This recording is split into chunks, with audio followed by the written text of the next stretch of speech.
So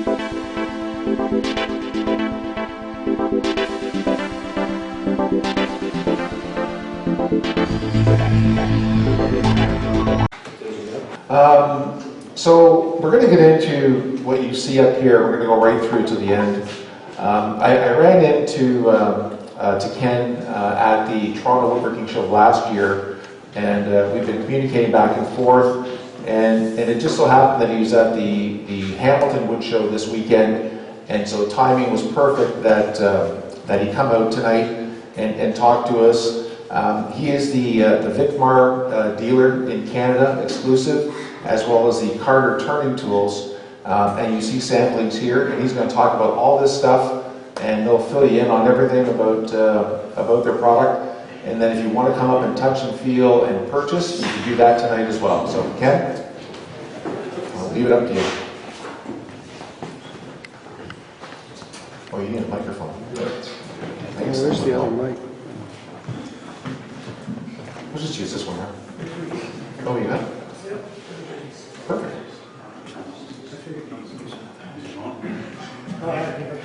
Yeah, there you go. It just wraps around your ear. It's an all-in-one.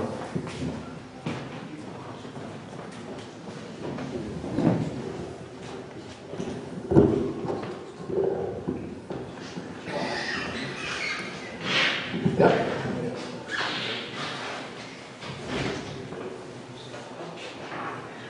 Well, thank you for having me here this evening, for Vern coming and give me a hand. I didn't bring anything to put in the instant gallery, but if you get the Canadian Woodworking magazine, I never ever dreamt or thought I'd ever be a published author. It's not high on my list. But I have an article in the magazine with one of the bowls I did a few years ago, and there's a little bit of a write-up on it. Some of the pictures, you can see the process. This is the only copy I got, but feel free to have a look at it. And that's one of the things I've done. That's not what I'm here for. Can I just make a point? Yep. The Legends Library subscribes to that, so anyone wants to see it, they can go up to the North Library and do it. Okay. The North Library subscribes to that magazine, and it's the October-November issue. It's on page 52. A friend of mine down on the coast that I get some wood from, he saw some of the pictures of what I've done. He says, I want you to make me a bowl. Gave me this pyramid shape of work of wood. Took me about a year to figure out what to do with it. And the interesting thing with that piece of wood, it's an eastern walnut tree that was planted in Chilliwack in the 1800s. And when they went to widen the streets, they cut all the walnut trees down. On the way to the dump, Rob found them, and he said, no, take them on my place. And that's what that wood is. I also took a piece of that and made a 3.5-inch mantle over a fireplace, and it looks quite good.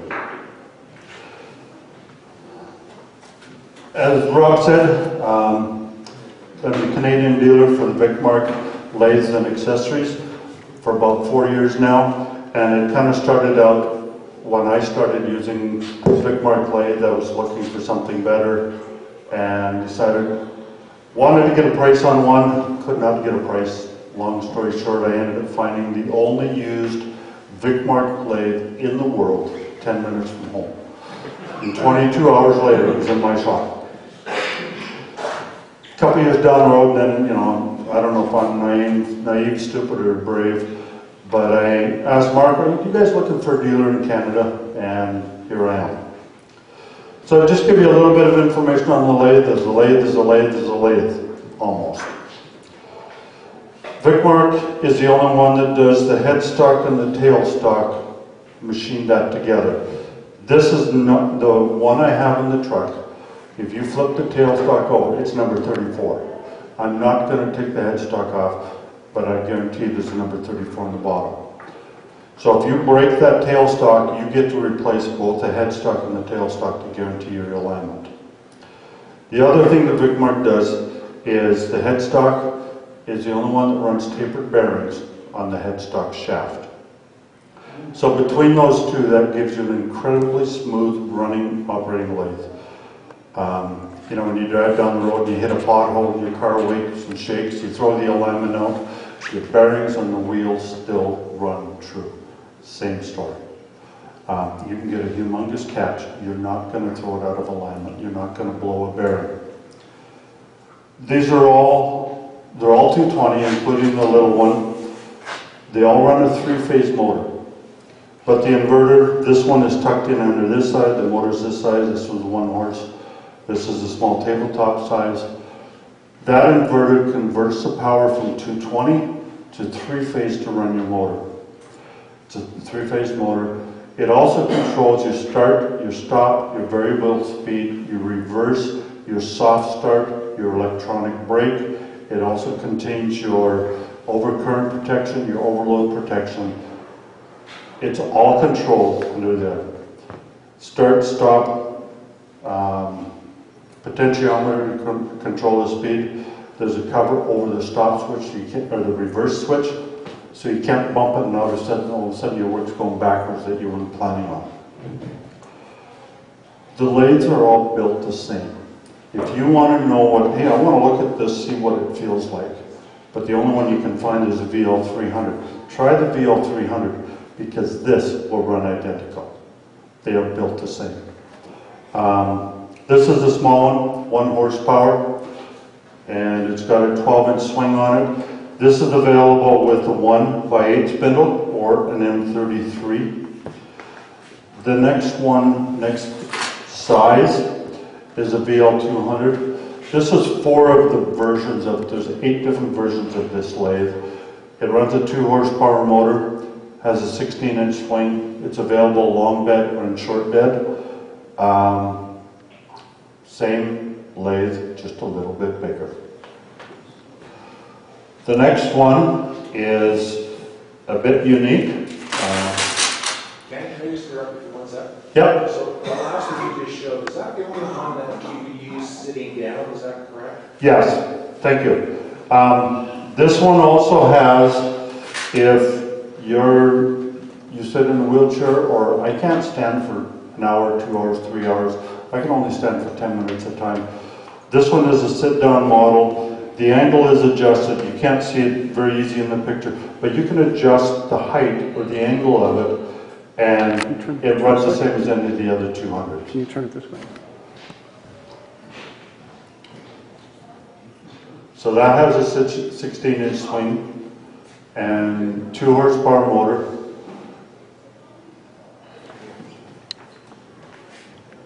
It's actually a really good feature, guys, especially for some that can't stand. Yeah.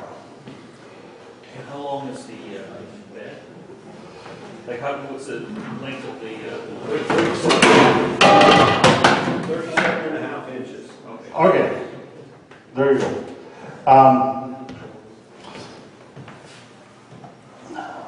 I'm not always great with numbers. I know the parts went for 20 years, but I don't know it all. The next one, a unique lathe, is the VL240. It has a swivel head. Same thing, headstock, tailstock are machined together.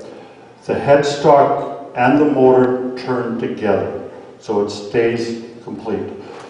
It has a positive lock at 0 degrees, 30 degrees, 60 degrees, and 90. So if you want to turn over the bed, you're doing spindles, you're doing a bowl, whatever, you've got 19 inches of swing, a little over 19 inches. You found that piece of maple, curly maple, that you wanted to do a big platter, or you're commissioned to do a sign for the city that's 34 inches in diameter, you can do it on this lathe. It'll take a 34-inch piece of wood. If you're looking for a lathe and you want a deal, I have this in the back of the truck. This lathe is $6,900. If you want to take it so I don't have to take it home tonight, $6,000, and this one is yours.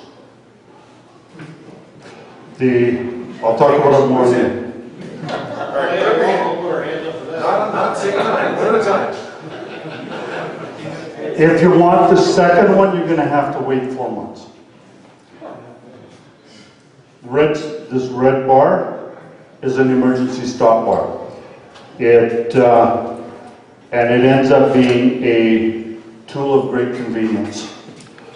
The VL300 is a large lathe. It's a 3 horsepower motor, 24-inch swing. Short bed, and if you want to extend that, there's a 500 mil extension, there's a 1 meter extension, and if you want to do 12-foot power poles, you could just add the extension and do the 12-foot power pole. I have a couple pictures of one of the residents that lives close to where Vern did. He sent me some pictures. He did some landscaping pillars. They were 10 feet long, 14 feet in diameter. 14 inches in diameter, sorry. 10 feet long. Yeah. Vern's still awake. He's only been awake since 4:30. And he did it all on an older Field 300 with the 2 horsepower motor. He says that thing controlled the speed up and down just perfect. The red stop bar, if you're turning and something goes haywire, and I know it never does out here, just move your knee and it'll stop. It's not a sudden stop, but the electric brake kicks in and it slows down. The other thing that is really handy with, like Vern says, is I don't know how to use one that doesn't have one. Because you're turning, you want to check the thickness, just move your knee and it'll shut down. You're sanding, am I done sanding? Move your knee and you can stop and check it. It works like a charm. This is what I turn on. That bowl there, sure, it's only about 8-9 inches. That's what I did. When I first started turning, the idea was I wonder if I like turning like I think I remember from high school. That was a long time ago. And when I took the course, he said, you can do small stuff on a big lathe. Here, Vern is doing these on a VL300 with a long bed. I do calligraphy shafts, and I'm down to about 3/16 of an inch. I do that on a VL300, and I do 90% of the turning on that calligraphy shaft with a roughing gouge. I finished it off with I'm not good at, sorry, that's only my left knee. I'm not good with a skew, so I do the rest of it with a spindle gouge. They're built the same, they're built a little bit bigger, a few different characteristics. Vic Mark has been building these lathes for 35 years, shipping them all over the country. The name comes from Victor is the father, Marco is the son, and there's your name. So it's a family factory just outside of Brisbane, Australia.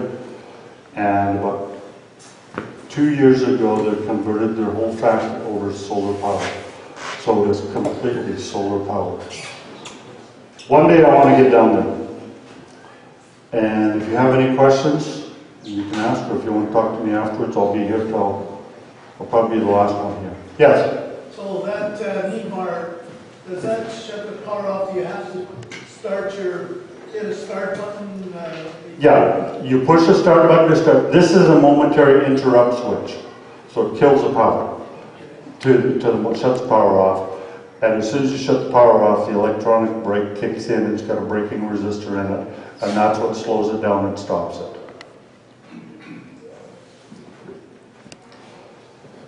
Vic Mark makes different chucks. This is the one I use the most of, because this one weighs half of what this one does. So that's a big reason. If you're doing something up to about 12 inches, this chuck is what you need. I have a direct thread. This one was M33 from the box I took it out of. Direct thread with M33 by 3.5, 1 1/4 by 8, and 1 by 8. For the other 52 different thread sizes that are available, I can get the insert to fit in that. So if you have one that your grandfather built in 1922, I can probably match the thread. The way the chuck is built, they use an Allen T-wrench to open and close. The 100 has a gripping ratio of 4.5 to 1. The 120, the other one, is 5 to 1. They have a dust shield in the back, keep it clean inside. there's a guy in London that bought a couple of these, and he says, you know, I've got the other chucks. I gotta take them apart. He does more turning in a month than I do in a year. He says, twice a year I have to take them apart, clean them up, lubricate them so they work smoothly. He says, the surprising thing on this one, it just gets easier and easier to use as I use it. The other one I wanted to mention is the jaws. What Vic Mark does on the jaws is they're all dovetail. They machine the jaws as a single piece. Then they cut it in 4 and number it sequentially. So there again, now you have a matched set. And when you, how many times when you do a bowl, and I fought with this for years until I got the Vic Mark, is when you do the bowl, you true it up, put the tenon on, you turn it around and hold the bowl in the tenon.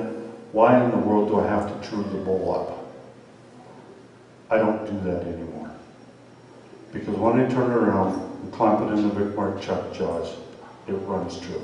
I just finish the bowl.